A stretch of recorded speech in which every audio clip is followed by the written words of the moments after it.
Well hello guys, आज हमारा entrance का लेक्चर नंबर 12। तो चलिए शुरू करते हैं। हमारा पहला वर्ड है ऑमिनस। ऑमिनस का मतलब होता है अशुभ, और इसका एंटोनिम होगा ऑस्पिशियस। ऑस्पिशियस का मतलब होता है शुभ।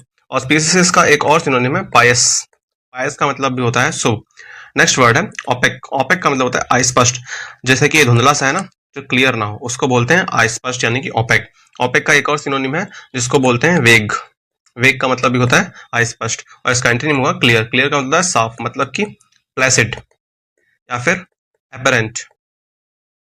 हमारा नेक्स्ट वर्ड है ऑब्सक्योर। ऑब्सक्योर का मतलब होता है अस्पष्ट। जो ये ऑब्सक्योर और ओपेक दोनों ही एक दूसरे के सिनोनिम है, और इसका एंटोनिम है एपरेंट। एपरेंट का मतलब होता है स्पष्ट, जो कि एकदम क्लियर हो, जैसे कि अभी बताया प्लेसिड या फिर क्लियर। नेक्स्ट वर्ड है आउटस्पोकन। आउटस्पोकन का मतलब होता है जो स्पष्टवादी होता है, जो स्ट्रेट फॉरवर्ड। इसका एंटोनिम हुआ सीक्रेटिव। सीक्रेटिव का मतलब होता है गुप्त, जो कि छिपा हुआ हो। नेक्स्ट वर्ड है पर्टर्व। पर्टर्व का मतलब होता है व्याकुल, मतलब कि एजिटेटेड, और इसका एंटोनिम हुआ सूद। सूद का मतलब होता है आराम यानी शांत करना। इसका एक सिनोनिम है काम।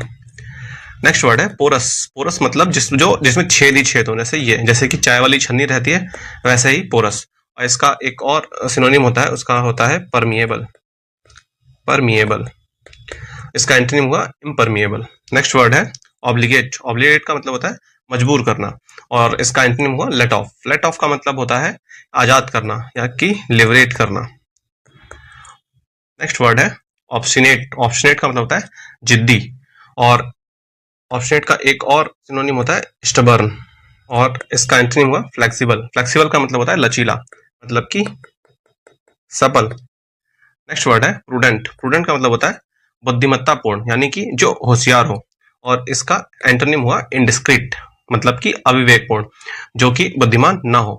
नेक्स्ट वर्ड है प्रोलॉन्ग। प्रोलॉन्ग का मतलब होता है किसी चीज को बढ़ाना, किसी चीज को बढ़ाना, और इसका एंटोनिम हुआ शॉर्टन, यानी कि छोटा करना। तो इस तरीके से वर्ड्स खत्म हुए। अब हम लोग स्टोरी करेंगे। तो स्टोरी है कि एक जमाने की बात है जब एक घने जंगल में एक अशुभ यानी कि ओमिनस और अस्पष्ट यानी कि ओपेक तालाब था। वहां के लोग कहते थे कि इस तालाब का पानी इतना काला था कि उसमें कुछ भी दिखाई नहीं देता था। हाँ, गांव में एक हठी यानी कि ऑब्स्टिनेट व्यक्ति रामू था। उसे लगता था कि वह इस तालाब का रहस्य जान लेगा। उसकी विवेकशील यानी कि प्रूडेंट बहन रीना ने उसे रोका, लेकिन वह नहीं माना।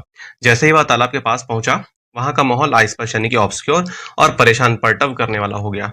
अचानक एक बेबाक यानी कि आउटस्पोकन आवाज सुनाई दी, तुम यहाँ क्या कर रहे हो? एक बूढ़ा आदमी प्रकट हुआ और उसने कहा, इस तालाब को देवता ने बाध यानी कि ऑब्लिगेट किया है कि वह हर चीज को अपने अंदर खींच ले। यह तालाब बहुत छिद्रपूर्ण यानी कि पोरस है।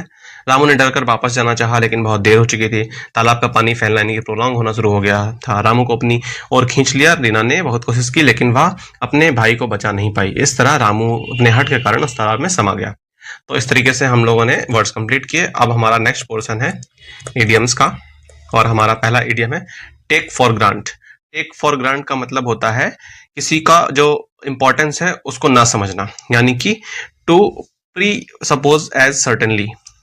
To presuppose as certainly true, देखिए किसी का महत्व ना जानना। नेक्स्ट इडियम है to stand on his feet. तो स्टैंड ऑन हिज फीट का मतलब होता है सक्सेसफुल होना, यानी कि अपने पैरों पर खड़े होना, to be independent.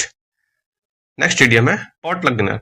Potluck dinner का मतलब होता है a meal to which each guest brings some food which deserve to all guests, यानी कि एक ऐसी मील जो सभी गेस्ट को सर्व की जाए। मेहमान के द्वारा लाया जाने वाला खाना और सबके साथ बांटकर खाया जाता है। नेक्स्ट इडियम है quarrel with one's bread and butter, यानी कि जहां रोजी रोटी मिलती है वहां के वरिष्ठ अधिकारियों से लड़ना, यानी कि जिस जॉब में आप काम कर रहे हैं वहां के सीनियर से लड़ाई करना। To fight with the executive और employer who is providing one's means of living.